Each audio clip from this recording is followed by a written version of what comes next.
Bonjour à tous. Alors aujourd'hui, petit exercice donc pour débuter dans le chapitre des équations différentielles. On est en terminale spécialité maths. On va parler de primitives aussi. C'est pour ça que dans cet exercice, deux petites questions. Une première, montrer qu'une fonction ici, grand G, est solution d'une équation différentielle. Je vais expliquer rapidement ce que c'est parce que c'est nouveau, donc c'est important. Et ensuite, deuxième question, parler du lien que ça a avec la notion de primitive. Et donc on va montrer qu'une fonction grand F est une primitive de petit f. Ces deux questions vont nous amener à travailler donc la dérivation. Donc c'est un chapitre qui est pas mal pour réviser un petit peu cet aspect qu'on n'a pas toujours eu le temps vraiment de travailler en profondeur avant ce chapitre. Voilà, on est parti. Tout d'abord, le cours. Définition, qu'est-ce qu'on appelle une primitive d'une fonction sur un intervalle? Eh bien, on prend f, une fonction sur un intervalle i, un petit f. Dire que grand f est une primitive de petit f sur i, ça veut dire que grand f est dérivable sur i et que, en dérivant grand f, on va tomber sur petit f. Avec les équadifs, ça veut dire aussi que grand f est une solution de l'équation différentielle y' égale f. Y' égale f, qu'est-ce que ça signifie? Je vous rappelle, parce qu'on est au début vraiment là du chapitre. C'est une équation dans laquelle l'inconnu, y c'est l'inconnu, c'est censé être une fonction, et quand on écrit y' égale f, ça veut dire que, ici, pour tout x sur lequel on veut chercher des solutions, il faudra que donc y' pris en x soit égal à f de x. Ici, il va falloir tout simplement, comme y c'est grand f, il faut que grand f' de x soit égal à f de petit x sur tout l'intervalle considéré. Donc voilà pourquoi, ici, eh bien à chaque fois, on va dériver grand f pour trouver petit f. Dans la première question, ça ne va pas s'appeler grand f, c'est pour aussi vous habituer au changement de nom. La fonction j'ai préféré l'appeler, donc ici, grand g, et donc on va dériver grand g. Vous voyez, il va falloir montrer quoi? Eh bien que grand g' est égal à 2 fois ln de x. Un grand g' de x doit faire 2 fois ln de x.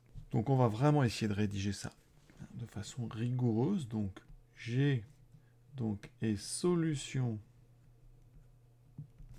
de y' égale 2 fois ln de x sur l'intervalle 0 plus l'infini. Ça équivaut à avoir donc évidemment g défini et dérivable sur 0 plus l'infini. Et pour tout x justement de cet intervalle, il faudra que g' de x soit égal à 2 fois ln de x. D'accord? Autrement dit, en remplaçant y par grand G, ça doit marcher. Donc, g de x, c'est 2x ln de x moins 2x plus 4. On va donc le dériver. Comment dérive-t-on ça? Il faut faire attention. Ici, vous avez un premier terme qui est un produit. C'est 2x fois ln de x. Donc, on va utiliser la dérivée d'un produit uv' égale u'v plus uv'. Et après, vous avez une fonction ici, une partie affine. Donc, si on veut vraiment présenter ça de façon rigoureuse, on va dire que g de x, c'est u de x multiplié par v de x, moins 2x plus 4, avec u de x qui est 2x, v de x qui est ln de x. J'aurai besoin de u' et de v'. Ça, c'est facile, c'est des fonctions de référence. Je recopie, pour bien que tout le monde puisse suivre la formule que j'utilise, u'v plus uv'. Et donc, je vais commencer par faire u'v. Petite boucle avec un plus. Conclusion. La dérivée, ça sera donc u'v, donc 2 fois ln de x, plus uv', 2x fois 1 sur x. On n'oublie pas, bien sûr, ça on oublie souvent, de dériver cette petite partie. Moins 2x plus 4, ça donne moins 2. Et on regarde ce qui se passe. Alors, chose importante qu'on rencontre souvent dans le chapitre du logarithme, on a x fois 1 sur x. Eh bien ça vaut 1 quand x est non nul.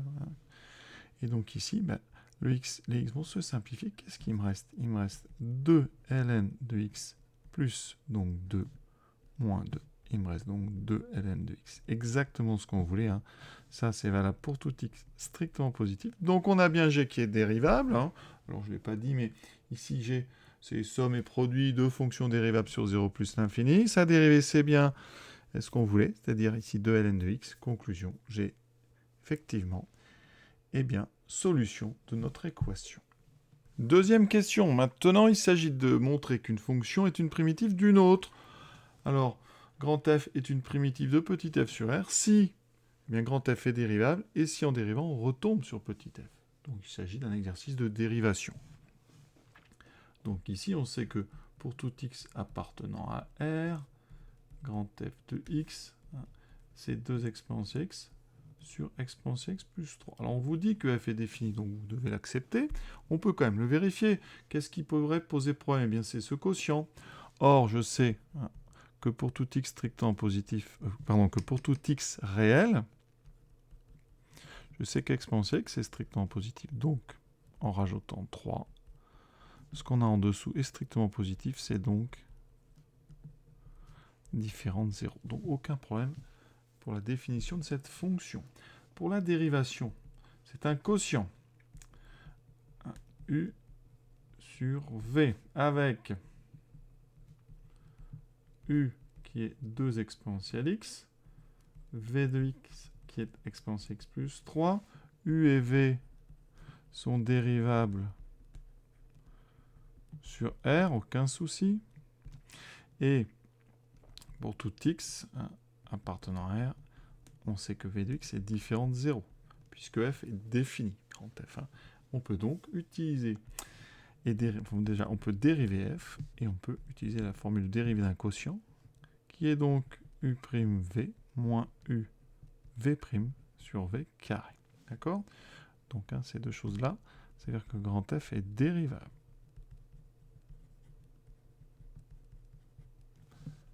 Les dérivés de u et v. Facile à dériver.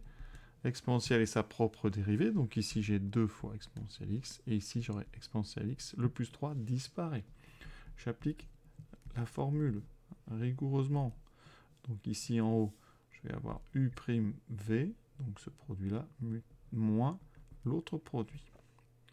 2 exponentielle x plus 3, moins 2 exponentielle x sur exponentielle x plus 3 au carré. On développe tranquillement. Vous allez voir, ça va très très bien se passer.